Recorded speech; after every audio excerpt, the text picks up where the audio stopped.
तो यहाँ से हम कहाँ तक ज़ीरो जा रहे हैं, हम A0 की वैल्यू ज़ीरो मिल रही है, उसके बाद A1 की वैल्यू ज़ीरो मिल रही है, उसके बाद A2 की वैल्यू ज़ीरो मिल रही है, A3 की वैल्यू ज़ीरो मिल रही है, लेकिन A4 की वैल्यू ज़ीरो नहीं है।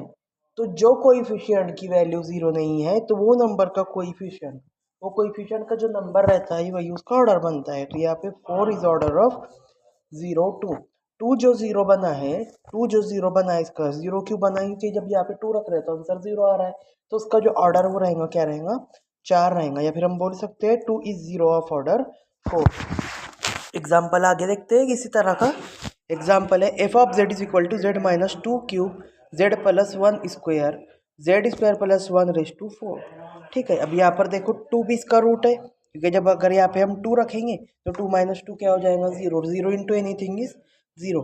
माइनस वन भी इसका रूट है, क्योंकि माइनस वन प्लस वन क्या होगा, 0 होगा।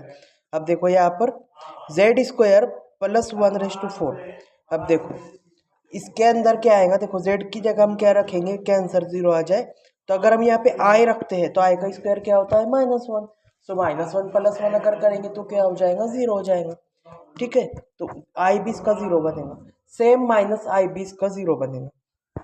ठीक है, तो यहाँ पर हम देख सकते हैं 2 इज 0 ऑफ ऑर्डर 3, क्योंकि अगर मुझे यहाँ पर ये आंसर लाना है, अगर मुझे यहाँ पर ये वाला आंसर लाना है तो मुझे यहाँ पर क्या करना पड़ेगा, फिर मुझे A3 तक जाना पड़ेगा, है ना, मुझे A3 तक जाना पड़ेगा और उसकी वैल्यू लेना पड़ेगी, A3 की 1 लेना पड़ेगी। और यहाँ से हम क्लियरली समझ सकते हैं। देखो वो तो थेरोटिकल पार्ट था, मगर आपको डायरेक्टली समझा सकता हूँ मैं यहाँ से। यहाँ पर देखेंगे, अगर मैंने ये कंसिडर करके चला यहाँ पे z minus two raise to cube is equal to 0, इसका मतलब क्या होता है, z minus two is equal to 0, z minus two is equal to 0 और z minus two is equal to 0। यानी मुझे क्या मिलेगा, z इज इक्वल टू 2 2 और 2 तीन बार मिला, तो हम यहाँ से कह सकते हैं 2 इज ऑर्डर ऑफ 3।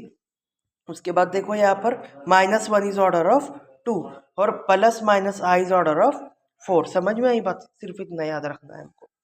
ठीक है, आगे डेफिनेशन है सिंगुलर पॉइंट। इंपॉर्टेंट डेफिनेशन है सिंगुलर पॉइंट या फिर सिंगुलरिटी ऑफ फंक्शन। तो यहाँ पर लेते हैं हम, let F of Z be a complex function of complex variable Z, then Z is equal to A is singular point of F of Z if F of Z is not analytic at Z is equal to A. अगर कोई function लिया हमने F of Z, ठीक है, तो ए को हम बोलेंगे उसका सिंगुलर पॉइंट, कब बोलेंगे, जब वो फंक्शन ए के ऊपर एनालिटिक नहीं होगा। अब एनालिटिक नहीं होगा इसका मतलब क्या है, उसका डेरिवेटिव वो पॉइंट के ऊपर एग्जिस्ट नहीं करेगा। ठीक है, सिर्फ इतना है, बहुत आसान सी डेफिनेशन है। ए के ऊपर अगर उसका डेरिवेटिव एग्जिस्ट नहीं किया तो वो एनालिटिक नहीं रहेगा फंक्शन। तो जो पॉइंट के ऊपर एनालिटिक नहीं रहेगा वो पॉइंट को हम सिंगुलर पॉइंट बोलते हैं। ठीक है, और जो पॉइंट के ऊपर फंक्शन एनालिटिक होता है उसको रेगुलर पॉइंट बोलते हैं। ठीक है, अगर फंक्शन एनालिटिक है तो वो रेगुलर पॉइंट है, और फंक्शन अगर एनालिटिक नहीं है पॉइंट के ऊपर तो वो सिंगुलर पॉइंट रहता है वहाँ पे। एग्जाम्पल के तौर पे F of Z is equal to 1/z अगर हमने यहाँ पर लिया तो इसका डेरिवेटिव देखो क्या आएगा, -1/z²। अब अगर यहाँ पे हम एफ ऑफ 0 निकालते हैं तो ये क्या मिल जाएगा हमको, infinity. So we can say that F dash of 0 does not exist, यहाँ पे डेरिवेटिव एग्जिस्ट नहीं करेगा, इसलिए हम क्या कह सकते हैं कि F of Z is equal to 1/z जो है ये एनालिटिक नहीं है 0 के ऊपर, इसलिए 0 जो है इसका क्या रहेगा, सिंगुलर पॉइंट रहेगा। क्या रहेगा, सिंगुलर पॉइंट रहेगा। ओके, अब आगे देखो एग्जाम्पल इस तरह से लिख लेते हैं, function F of Z is equal to 1/z into Z minus I. F of Z is not analytic at 0 and I. देखो अगर यहाँ पे हम 0 रखते हैं तो ये क्या हो जाएगा, इन्फिनिटी हो जाएगा। जो फंक्शन डिफाइन ही नहीं है तो उसका डेरिवेटिव निकालने की भी जरूरत नहीं है, हम क्लियरली डायरेक्ट देखते ही बोल सकते हैं कि ये सिंगुलर पॉइंट है ना, ये डिफाइन ही नहीं है ना 0 के ऊपर, तो हम यहाँ से क्या बोलेंगे, 0 इसका सिंगुलर पॉइंट है। और आई अगर रखते हैं हम तो आई माइनस आई क्या मिलेगा, 0, तो 1/0 इज इन्फिनिटी, यानी नॉट डिफाइन है। जो फंक्शन डिफाइन ही नहीं है उसका डेरिवेटिव भी नहीं मिलेगा हमको कभी भी। समझ में आ रही बात, तो 0 और आई इसके क्या रहेंगे, सिंगुलर पॉइंट रहेंगे। उसके बाद देखो सिंगुलर पॉइंट के उन्होंने अलग अलग प्रकार निकाले हुए हैं। तो पहला उसके अंदर देखते हैं आइसोलेटेड सिंगुलरिटी। ठीक है, तो a point z is equal to a is singularity of f of z. If f of z is not analytic at a but analytic at dilated neighborhood of f of z. ठीक है, अब देखो isolated singularity किसको कहते हैं? Singularity किसको कहते हैं? ऐसा पॉइंट जिसके ऊपर डेरिवेटिव एग्जिस्ट ना करे, है ना, या ऐसा पॉइंट जिसके ऊपर फंक्शन एनालिटिक ना हो, उसको क्या कहते हैं हम? सिंगुलर पॉइंट कहते हैं। अब देखो आइसोलेटेड सिंगुलरिटी किसको कहते हैं? देख, तो यहाँ पर समझा देता हूँ मैं आपको। एक फंक्शन लिया हमने एफ ऑफ जेड, ठीक है। अब मुझे बोलना है कि ए जो है ये आइसोलेटेड सिंगुलरिटी है, ए जो है आइसोलेटेड सिंगुलरिटी है। तो सबसे पहले सिंगुलरिटी होने के लिए क्या होना पड़ेगा उसको? एफ ऑफ जेड जो रहेगा is not analytic, is not analytic at Z is equal to A. पहले तो सिंगुलरिटी होनी चाहिए।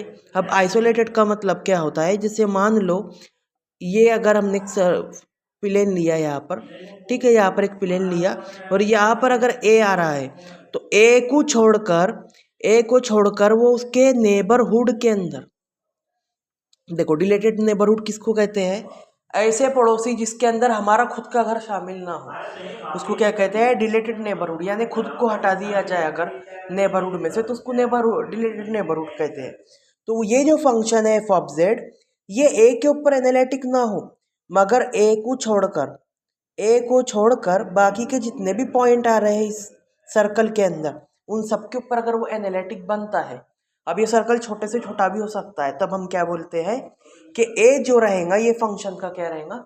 आइसोलेटेड सिंगुलरिटी रहेगा, ठीक है।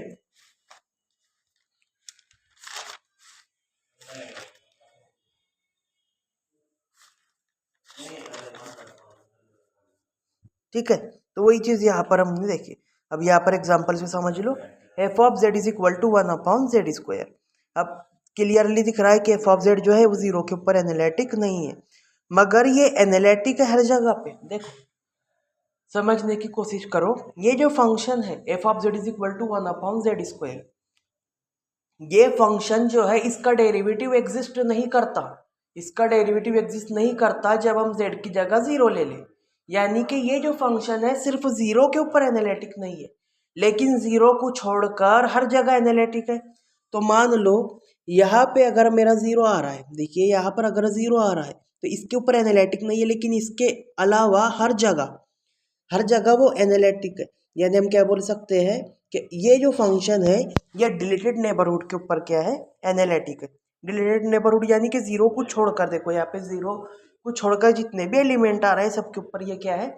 एनालिटिक है। तो हम यहाँ से क्या बोलेंगे? 0 जो रहेंगी इसकी आइसोलेटेड सिंगुलरिटी रहेंगी।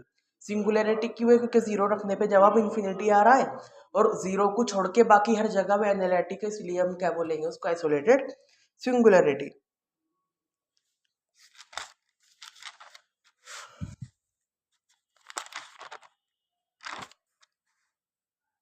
अब देखिए यहाँ पर थोड़ा सा इसको नोट समझकर पढ़ लीजिए। यहाँ पर ये दरअसल लॉरेंस सीरीज के अंदर हमने पढ़ रखा है कि अगर कोई फंक्शन एनालिटिक हो ए के ऊपर तो हम उसको ये सूरत के अंदर लिखकर बता सकते हैं। मैंने किस तरह बताया था? Summation N varies from 0 to infinity A N Z minus A raise to N plus summation N varies from 1 to infinity. यहाँ पे 0 से शुरू करना है, यहाँ पे 1 से शुरू करना है, बी एन। और यहाँ पे बी एन के नीचे लिखते हैं ना हम Z minus A raise to N. यहाँ पर ऊपर लिखते हैं, यहाँ पर नीचे लिखते हैं। तो यहाँ पर नीचे की लिखने की बजाय उन्हें उसको ऊपर लेकर चला गया, तो वो क्या हो जाएगा? माइनस हो जाएगा। यानी कि इस तरह summation N varies from 1 to infinity B N Z minus A raise to upon N B N upon लिखा हुआ है उन्होंने, इस तरह लिखते हैं summation N varies from 1 to infinity B N upon Z minus A raise to N. अब वो क्या किया यहाँ पर उन्हें? यहाँ से जो प्लस एन है ये ऊपर ले जाने के बाद क्या हो जाएगा? Minus N. वो यहाँ पर किया है, ठीक है। तो ये जो पहला वाला जो पार्ट है इसको कहते हैं हम एनालिटिक पार्ट, और दूसरा वाला जो पार्ट है उसको क्या कहते हैं हम? प्रिंसिपल पार्ट, ठीक है। अब आगे देखो, आइसोलेटेड सिंगुलरिटी जो है ना इसको 3 टाइप के अंदर क्लासीफाई किया हुआ है। पहले तो सिंगुलरिटी है, उसके बाद आइसोलेटेड सिंगुलरिटी है, और उसकी 3 ब्रांचेस। तो पहली है रिमूवेबल सिंगुलरिटी, ठीक है, बहुत आसान सा टॉपिक है समझने के लिए। If the principal part of F of Z contains no term, है ना, if the principal part of F of Z contains no term that is B N is equal to 0 for all N is equal to 1 2 3 up to so on. तो वो जो singularity रहेंगी ए, वो क्या रहेंगी, removable singularity रहेंगी। देखो principal part कौन सा वाला, ये वाला। अगर मान लो यहाँ पे सारे के सारे जीरो हो, यानी सिर्फ हमारा टर्म क्या बचेंगे यहाँ पे A N Z minus A raise to N. अब एक बात याद रखना, ये जो प्रिंसिपल पार्ट रहता है यहाँ पे ऊपर माइनस चला गया ना, यानी यहाँ पर जो टर्म रहती है वो किस में आती है, माइनस के अंदर। यानी आप ऐसा समझ लो कि ऐसा फंक्शन जिसको लोरेंस सीरीज के अंदर देखने के बाद उसमें निगेटिव पावर वाली टर्म हो ही ना, है ना। और जब हम जो पॉइंट निकालेंगे सिंगुलर पॉइंट, ठीक है, तो वो जो रहेगा उसको क्या बोलेंगे हम, रिमूवेबल सिंगुलरिटी। देखो थ्योरेटिकल पार्ट है लेकिन समझने में आसान है। देखो समझ लो यहाँ पे इन दिस केस मैंने क्या बोला है आपको कि वो निगेटिव पावर यहाँ पर हमको नहीं लेना है। तो क्या बचेगा, सिर्फ यहाँ पे summation N varies from 0 to infinity A N Z minus A raise to N. यहाँ से अगर मैं एक एक करके इनकी वैल्यू पुट करूँ तो पहले मुझे मिलेगा यहाँ पे ए नॉट, फिर उसके बाद A one Z minus A two Z minus A square up to so on, ये मिलेगा। और अगर हमने यहाँ पे लिमिट अप्लाई की यहाँ से limit Z tends to F of Z is equal to क्या मिलेगा, ए नॉट। क्योंकि यहाँ पर देखो जेड माइनस ए यानी कि ए माइनस ए कर लेंगे तो क्या हो जाएगा, जीरो। यहाँ पे ए माइनस ए कर लेंगे तो जीरो हो जाएगा, यानी बचेगा सिर्फ क्या, ए नॉट। ठीक है, तो इस तरह जब हम क्या बोलेंगे कि ए जो रहेगा इसका क्या रहेगा, सिंगुलर पॉइंट रहेगा। ए सिंगुलर पॉइंट रहेगा, और कौन सी टाइप का सिंगुलर पॉइंट रहेगा, रिमूवेबल रहेगा। एग्जाम्पल समझाता हूँ। अगर F of Z is equal to sine Z upon Z लिया मैंने, अब देखो सिंगुलैरिटी किसको कहते हैं, जिसके ऊपर फंक्शन डिफाइन ना हो। तो यहाँ पर देखो जीरो के ऊपर फंक्शन डिफाइन नहीं है, तो यहाँ पे जीरो क्या बनेगा, इसका सिंगुलैरिटी बनेगा। जीरो क्या बनेगी, इसकी सिंगुलैरिटी बनेगा। और अगर हमने देखा जाए तो ये जो फंक्शन है जीरो को छोड़ के हर जगह पे डिफाइन हो जाता है। इसलिए हम यहाँ से क्या कह सकते हैं कि ये जो फंक्शन, ये जो जीरो है, ये आइसोलेटेड सिंगुलैरिटी है ना। क्योंकि हमने क्या पढ़ा अभी, आइसोलेटेड सिंगुलैरिटी किसको कहते हैं, रिलेटेड नेबरहुड के ऊपर होना चाहिए वो एनालिटिक। तो ये आइसोलेटेड सिंगुलैरिटी भी है। ठीक है, अगर यहाँ से मैं लिमिट अप्लाई करूँ तो limit Z tends to zero, जैसे यहाँ पर देख रहे थे हम limit Z tends to A, तो यहाँ पर लिया मैंने limit Z tends to zero F of Z is equal to limit Z tends to zero, और एफ ऑफ जेड क्या है, sine Z upon Z is equal to 1 आ रहा है। तो रिमूवेबल क्यों हुई है, देखो हमको यहाँ पर वैल्यू डिफाइन नहीं हो रही थी। हम जब यहाँ पर देखो, जब यहाँ पे हम फंक्शनल वैल्यू निकाल रहे थे, जब यहाँ पे हम जीरो रख रहे थे, तो ये क्या हो रहा था, इन्फिनिटी हो रहा था, क्योंकि साइन जीरो अपॉन जीरो यानी कि इन्फिनिटी। लेकिन हमने यहाँ पर लिमिट लगा के उसकी अनडिफाइंडनेस को ख़त्म कर दिया। उसकी अनडिफाइंडनेस को हमने यहाँ पर रिमूव किया। किस तरह रिमूव किया कि हमने वहाँ पर उसी पॉइंट के ऊपर लिमिट ले ली उसकी। तो हमको पता है कि साइन जेड अपॉन जेड या फिर sine theta upon theta in limit 1 होता है। ठीक है, लिमिट के अंदर वो 1 होता है, फंक्शन के ऊपर 1 नहीं होता है। तो हमने लिमिट लगा के उसकी वैल्यू क्या निकाल ली, यहाँ पर 1 निकाल ली। 1 तो फाइनाइट है, यानी अनडिफाइंड जो नेस थी उसकी वो खत्म हो गई। तो यहाँ पे खत्म हुई यानी कि रिमूव हुई, इसलिए हम इसको क्या बोलेंगे, रिमूवेबल सिंगुलैरिटी। यानी ऐसी सिंगुलैरिटी जिसको हम रिमूव कर सके। समझ में आ रही बात, इस तरह। अब इसको थ्योरेटिकल से अगर समझाने की कोशिश करूँ तो देखो F of Z is equal to sine Z upon Z. अब 1 अपॉन जेड मैंने बाहर निकाल लिया। अब यहाँ से देखो साइन जेड की जो सीरीज है उसको किस तरह लिखते हैं हम, Z minus Z cube upon 3 factorial plus Z raise to 5 upon 5 factorial minus Z raise to 7 upon 7 factorial. ये मैक्लोरियन सीरीज है साइन की। ठीक है, अब यहाँ से जेड अगर मैंने अंदर मल्टीप्लाई किया तो जेड जेड कैंसिल होगा, उसके बाद यहाँ से एक जेड, फिर यहाँ से एक जेड कैंसिल होगा। इस तरह की हमारी यहाँ पर टर्म बचेगी। अब देखो मुझे क्या बताना है कि लिमिट अगर मैं लूँ तो मुझे पहला नंबर मिलना चाहिए। देखो यहाँ पर हमने क्या लिया, जब मैं यहाँ पर लिमिट अप्लाई करूँ तो मुझे क्या मिलना चाहिए, यहाँ से पहला नंबर मिलना चाहिए। तो यहाँ पर पहला नंबर कौन सा है, यहाँ पर 1 है। ठीक है, तो अगर लिमिट अगर हम यहाँ पर अप्लाई करते हैं तो limit Z tends to zero, तो यहाँ पर देखो ये जीरो हो जाएगा, या ये जीरो हो जाएगा, ये जीरो हो जाएगा, यानी बचेगा सिर्फ यहाँ पर क्या 1। इसलिए हम यहाँ पर क्या बोलेंगे, देखो मिल गया कि नहीं हमको यहाँ पर, इसलिए हम क्या बोलेंगे, जीरो यूज रहेंगे, इसकी रिमूवेबल सिंगुलैरिटी रहेंगी।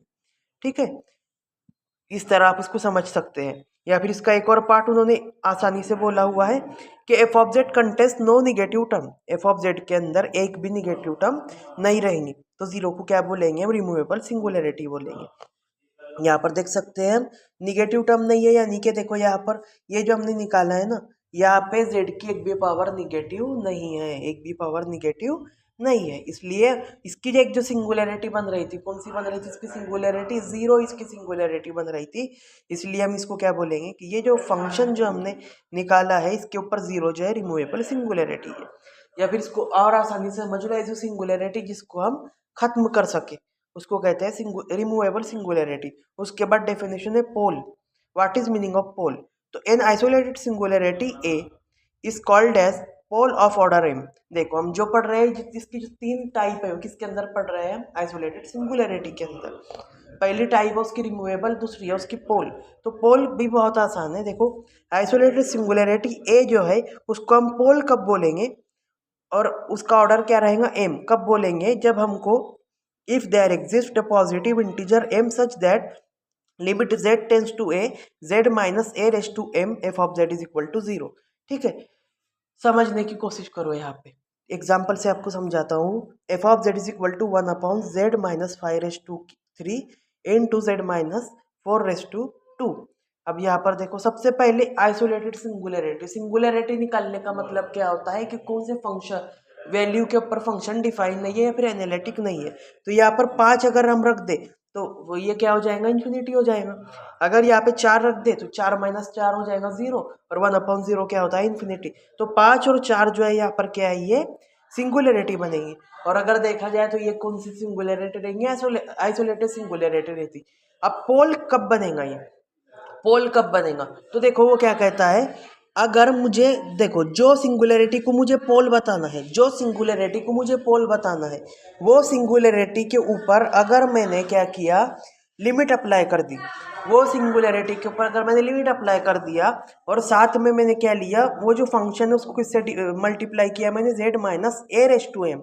यानी जो सिंगुलैरिटी है z minus that singularity raise to M से मल्टीप्लाई किया और लिमिट अप्लाई करने के बाद अगर आंसर जीरो नहीं आया तो वो जो पोल जो है, वो जो सिंगुलैरिटी रहेंगी उसको क्या बोलेंगे, पोल बोलेंगे। देखो यहाँ पर, अब यहाँ पर देखो फाई क्या है, यहाँ पे सिंगुलैरिटी है क्योंकि इस फाई रखने के ऊपर इसका जवाब क्या आ रहा है, इन्फिनिटी आ रहा है, यानी कि फंक्शन यहाँ पर एनालिटिक नहीं है। अब देखो मुझे इसको पोल साबित करना है तो मैं यहाँ पर क्या करूँगा, एक ही जगह पे मैं क्या ले लेता हूँ, यहाँ पर 5 ले लेता हूँ ना मैं। तो मुझे क्या मिलेगा, limit z tends to A z minus A raise to M into F of z यहाँ पर। ठीक है, तो limit z minus 5 cube into F of z। देखो एक ही जगह मैंने 5 लिया। अब देखो यहाँ पर मैंने क्या किया, m की जगह में क्या ले लेता हूँ, 3 ले लेता हूँ। m की जगह में क्या ले लेता हूँ, 3 ले लेता हूँ इंटू एफ ऑफ z। अब यहाँ पर limit z tends to 5 z minus 5 का क्यूब और एफ ऑफ z की वैल्यू क्या है, यहाँ से ये वाली वैल्यू है। तो यहाँ से हम ये दोनों को कैंसिल कर सकते हैं। तो यहाँ से दोनों कैंसिल होंगे, फिर बचेगा क्या, limit z tends to 5 1/z minus 4 का स्क्वायर, ये बचेगा यहाँ से। अब यहाँ से अगर हमने इसको सॉल्व करते हैं, यहाँ से अगर हम इसको सॉल्व करते हैं तो यहाँ पर क्या होगा, 1/5 माइनस 4, z की जगह 5 रखेंगे तो 5 माइनस 4 यानी कि 1।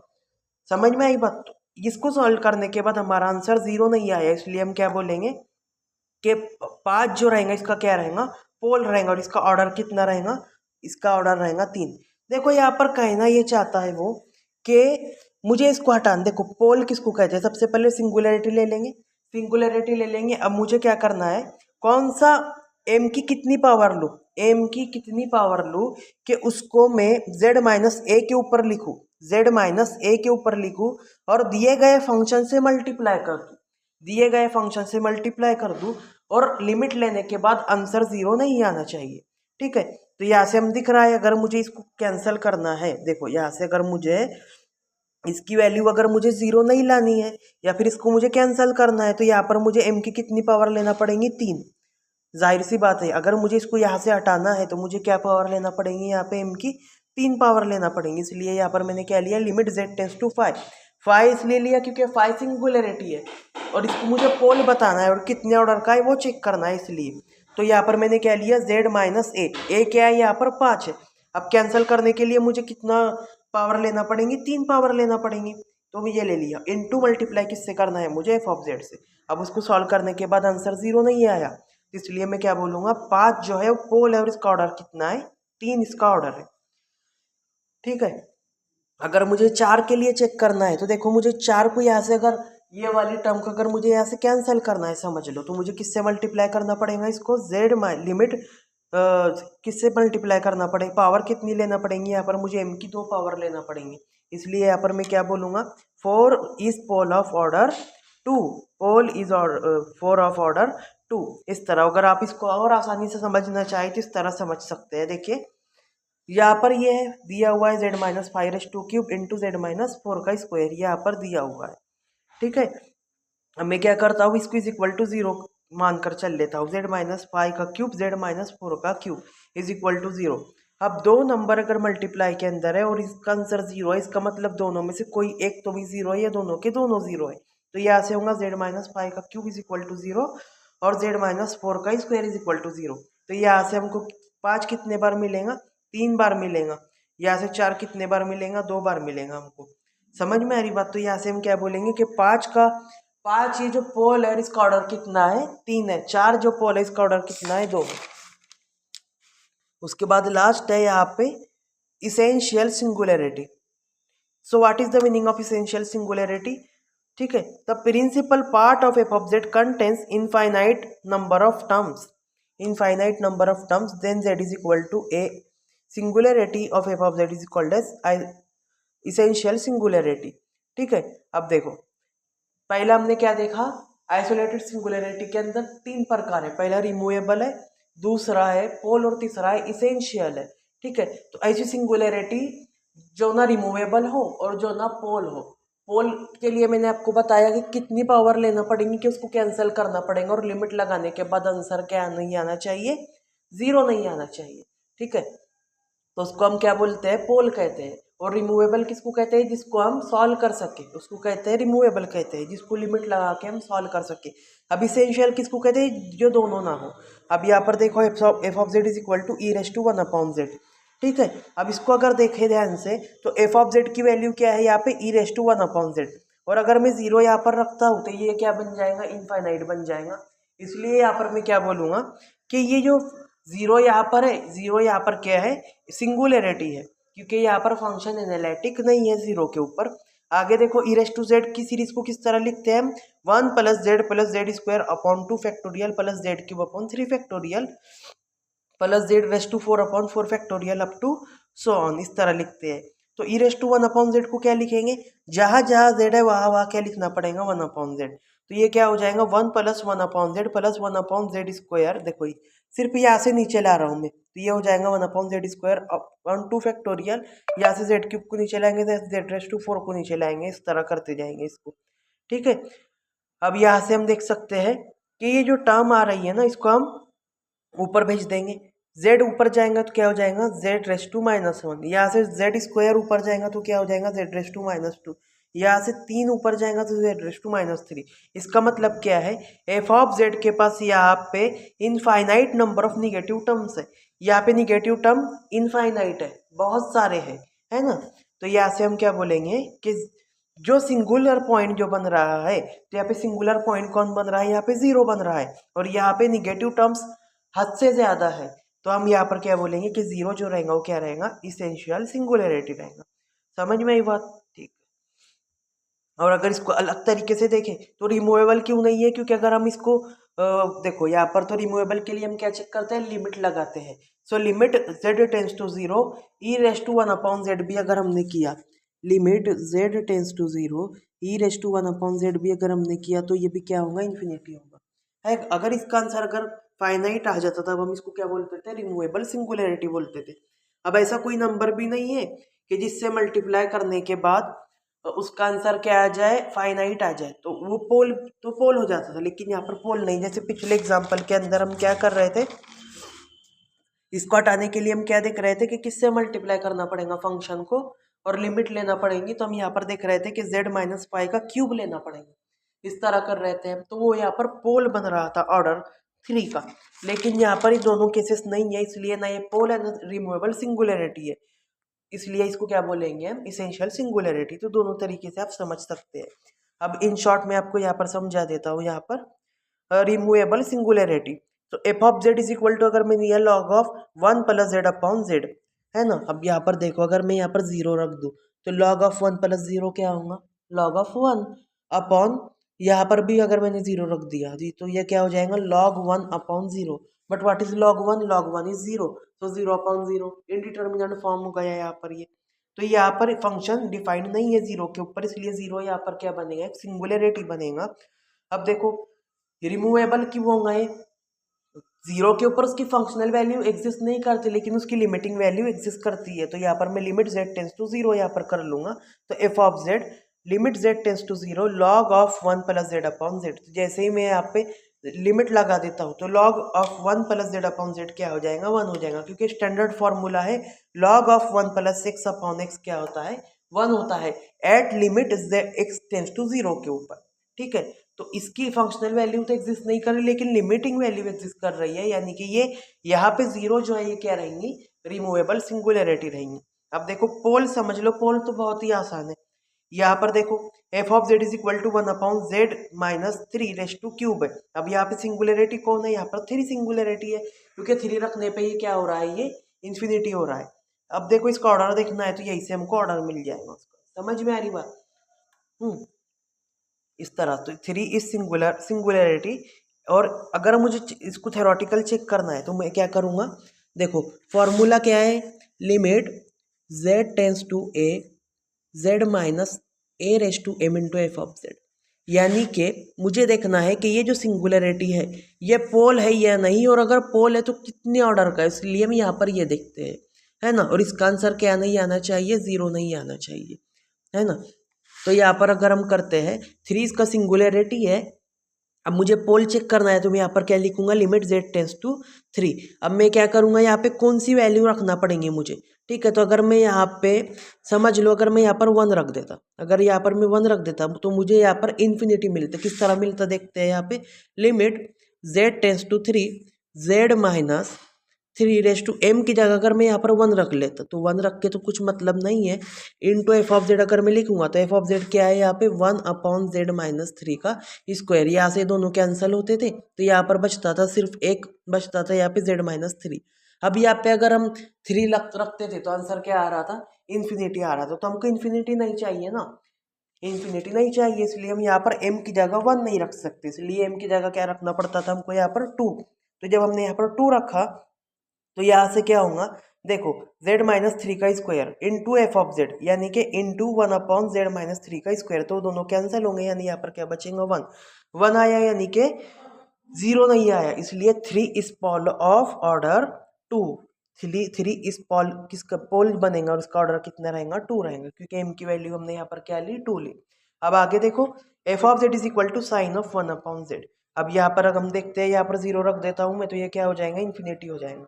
और ना ही ये लिमिट रखने के बाद सॉल्व होगा और ना ही हम इसको यहाँ से पोल की तरह देख सकते हैं, समझ में आ रही बात। तो ये भी क्या रहेगा, एक एसेंशियल सिंगुलरिटी रहेगा। आगे देखते हैं रेसिड्यूज। रेसिड्यूज एट पोल, बहुत आसान डेफिनेशन है, ठीक है। हाँ, so if A Z is equal to A is simple pole of F of Z, then residue at pole Z is equal to A of F of Z is given by the limit. अब देखो simple पोल किसको कहते हैं, उसकी definition आप याद रख लो, pole of order 1 is called as simple pole, है ना। यानी m की पावर अगर मुझे 1 मिले, m की पावर अगर मुझे 1 मिले तो उसको क्या बोलूंगा मैं, सिंपल पोल बोलूंगा। फॉर एग्जाम्पल यहाँ पर मैं ले लेता हूँ, समझाने के तौर पे आपको बता रहा हूँ, F of Z is equal to, अगर यहाँ पे है z इंटू z-2। अब यहाँ पर देखो सिंगुलरिटी कौन कौन है, एक तो z की वैल्यू 0 रखने पे ये इन्फिनिटी होगा, या फिर z की वैल्यू 2 रखने पर ये क्या होगा, इन्फिनिटी होगा। तो यहाँ पर ये रहेंगे हमारे पोल बन जाएंगे, डायरेक्टली पोल बन जाएंगे, ठीक है। अब मुझे इसका ऑर्डर चेक करना है तो मुझे क्या देखना पड़ेगा, 0 के लिए देखो मुझे इसको क्या करना पड़ेगा, अगर मुझे इसको यहाँ से कैंसिल करना है तो मुझे किससे मल्टीप्लाई करना पड़ेगा, इसको z-0 से, है ना। अगर मैं 0 को चेक कर रहा हूँ मैं तो मुझे क्या करना पड़ेगा, limit z tends to a z-a raise to m F of z। अब मैं किसके लिए चेक कर रहा हूँ, कौन से पोल के लिए चेक कर रहा हूँ मैं, 0 के लिए, तो limit z tends to 0 z-0 raise to m into F of Z, और एफ ऑफ जेड यहाँ पर क्या है, 1/z z-2, है ना। इस तरह समझ लो इसको। हाँ, और यहाँ पे कितनी पावर लेना पड़ेगा मुझे, कितनी पावर लेना पड़ेगी कि उसको सॉल्व करने के बाद जवाब 0 ना आए, तो एक चीज याद रखना, हमेशा हम इसको कैंसिल करने की कोशिश करते हैं, है ना। जो जीरो मुझे किसकी वजह से मिल रहा है, इसकी वजह से मिल रहा है, तो इसको मैं किस तरह कैंसिल कर सकता हूँ भाई, इसको मैं इस तरह कैंसिल कर सकता हूँ कि जेड की पावर अगर मैं 1 ले लूँ तभी तो वो कैंसिल होगा ना, है ना। जेड की पावर अगर मैं 1 ले लूँ तभी तो वो कैंसिल होगा, ठीक है। तो यहाँ पर मुझे इसकी पावर कितनी लेना पड़ेगी, 1 लेना पड़ेगी। तो यहाँ से देखो ये भी जेड और जेड माइनस जीरो तो जेड ही होता है। आगे अगर मैंने यहाँ पर जीरो पुट किया तो 1 - 1/0 - 2 यानी कि 1/-2 यानी क्या होता है ये -1/2, ये जीरो नहीं आया, यानी जीरो का ऑर्डर यहाँ पर क्या है 1 है। तो जीरो यहाँ पर क्या है सिंपल पोल, यानी कि डायरेक्टली जो कैंसिल हो जाए, पहली पावर के अंदर जो कैंसिल हो जाए उसको क्या बोलते हैं हम, सिंपल पोल। एक और एग्जांपल से आपको अच्छी तरीके से समझा देता हूँ मैं। यहाँ पर देखो f of z is equal to 1/z-2 z-3। अब देखो यहाँ पे पोल कौन है, अगर 2 रखता हूँ तो भी सिंगुलरिटी बनती है, 3 रखता हूँ तो भी सिंगुलरिटी बनती है। अब मुझे इसको कैंसिल करना है यहाँ पे, तो किससे मल्टीप्लाई करना पड़ेगा, z-2, एक ही पावर के अंदर कैंसिल हो जाएगा। या फिर यहाँ से समझिए इसकी पावर कितनी है, 1 है, तो यहाँ से कैंसिल हो जाएगा, यानी यहाँ से हम क्या बोल देंगे, 2 is simple pole, 2 is simple pole, क्योंकि इसका ऑर्डर कितना है 1 है। यहाँ पर देखो, यहाँ पर 3 का ऑर्डर कितना है, z-3 का 1 है, यानी हम यहाँ से क्या कह सकते हैं, 3 भी क्या है सिंपल पोल है। अगर यहाँ पर मैं 2 कर दूँ तो अब यहाँ पर देखो इसका पोल कितने, इसका ऑर्डर कितना बन जाएगा, 2 बन जाएगा। अगर यहाँ पर 3 कर दूँ तो इसका पोल का ऑर्डर कितना बन जाएगा, 3 बन जाएगा, ठीक है। तो जिसका ऑर्डर 2 हो उसको क्या कहते हैं, डबल पोल, जिसका ऑर्डर 1 हो उसको क्या कहते हैं, सिंपल पोल। तो हम डेफिनेशन देख रहे थे रेसिड्यू की डेफिनेशन देख रहे थे यहाँ पर हम, और ये इंपॉर्टेंट एग्जांपल है, ठीक है।